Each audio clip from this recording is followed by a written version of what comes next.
sorry, no language can exist before the creature that speaks it. Right? But about a year and a half ago, we sat down and we decided that this is not really our job. This proves it to us. The first time I ran through these tapes, to me, these are real creatures. They're not human. They're not human creatures, yet they are speaking a language. So to me, it was proof. But we decided that more than to try to prove or contribute to that effort, proving their existence, what our job really was is to prove what is the nature of the creature. And leave it to others. You know, to Dr. Ketchum, Dave. These guys are doing Spartan work on proving the existence of the creature. Right? So we needed to concentrate on what was the nature of the creature. What does language say about the nature of the creature? Everything. It's the way we define ourselves. Right?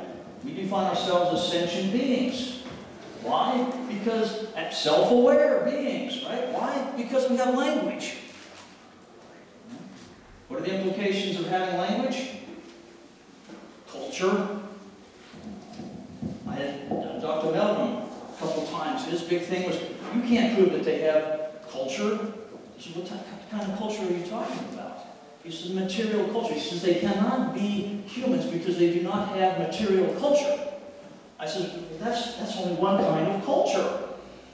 Material culture means that I learn how to build a table, or paint a picture or something, and I teach that to my son, or my descendants. This is the real definition of culture, is something that you, an art, or an ability that you pass on to future generations. This is the definition of culture. But just because we do not have a material culture that they pass on does not mean that they don't have culture. Obviously, they would have hunting techniques. They would have language. Language itself implies culture. What else does it imply? History. History? A vocal history? Absolutely. Would they not have verbal stories, mythologies even, about ancient times, their ancient interactions with human beings? How could they not? Right? Now, we define history as written records. We can't assume that about it, right? But an oral history. About religion. We know that with man, we developed religion very, very early in our development. Right? Almost as soon, we believe, that almost as soon as we had the ability to ask the questions, we started asking them. Well, where did all this come from? Would that not be a natural thing? Of course. Who made this? Who made me? Right? And do we have to find a Sasquatch grave and prove that the Sasquatch was buried with some flowers laid out, in a ritual manner to prove that he had religion? No. We can assume these things from the fact that they have language.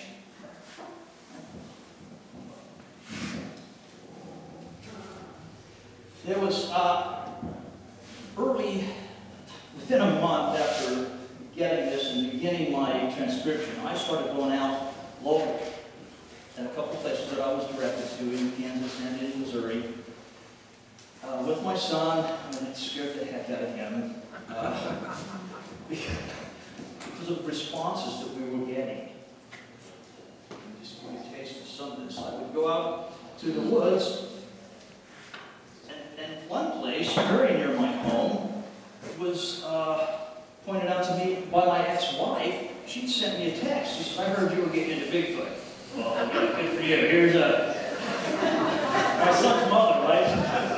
Here's a picture. She was out riding a bike in this wilderness area, and she saw a big bear footprint. So she took a picture of it on the text. Here you go, here's your first Bigfoot. So I started going out to this wilderness area, and sure enough, me and my son found some tracks. So we're out there, and we cast the tracks, 11 of them right in a row. Now, could they be human? Absolutely. They looked human. Right? But we cast them in a way. Me and my son were first getting into this, and he's the one that helped me get into it. So I really tried to involve him. So while we're out there, I'm doing things like Rambo, noblemente, narla, narcocus tentacublem. Now this is Sasquatch language spoken at about half the speed that Sasquatch speaks it at. Right? So I guess to us it's something. Anyway. Hello, how are you? So it's probably pretty boring for Sasquatch to hear this, but at least he knows, that's as fast as I can read. At least he knows we're making an attempt here, right? So I'm doing this, and I got my first, what I have come to call the assentive concession snarl. I've heard this 8 different times in 4 different places. One time up on the Sierra Mountain, and it sounds like this. I've got some on here, I'll play it for you, okay? But if you hear that, this is what the conclusion I have come to. If you hear that again, it's almost like they're giving you a gift. They are letting you know that they're present. They're letting you know that they hear you, because I've always gotten that in response to some vocalization or utterance that I'm trying to do. Right? So if you hear that, accept that as a gift. Because I really think that once you're in the forest, into their home, they don't do anything that is not intentional. They wouldn't, by accident, give you a concession snarl like that, unless they intended for you to hear it. And so this first time we're out there in this wilderness area, and I'm doing this, and we hear it very, very clearly from not far away. My shit scared the hell out of my son. He goes, "Dad, what was that?" And my mind was racing. The only thing I can think of is that's a forest ranger starting a chainsaw. He says, "Oh gosh, good." And so we finished up some of our work. We were headed back to the car, and I'm doing some more of these vocalizations, and again. At the time, I didn't see it as what I later began to accept as a gift. It scared the hell out of me too. And the second time my son grabbed me, he said, "Dad, is that a forest ranger starting up a chainsaw again?" I was, "Yes, son, that's what it was." So, but I've heard it in 3 other locations at different times. And that's really the closest we've come to a verbal response. Some of the other things I'm going to talk about that's happened up on the mountain were other than verbal responses. Now that concession snarl, to me, cannot be seen as linguistic. Does it have meaning? Maybe, but not in the sense of it in human language, as so much of this other must have meaning in human, by the human definition of it. Let's play a little bit of this.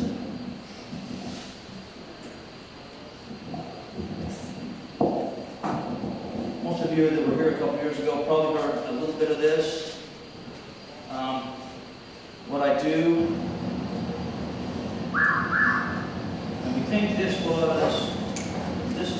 juvenile that started this up, and maybe the juvenile wandered a little bit too close to the camp that night.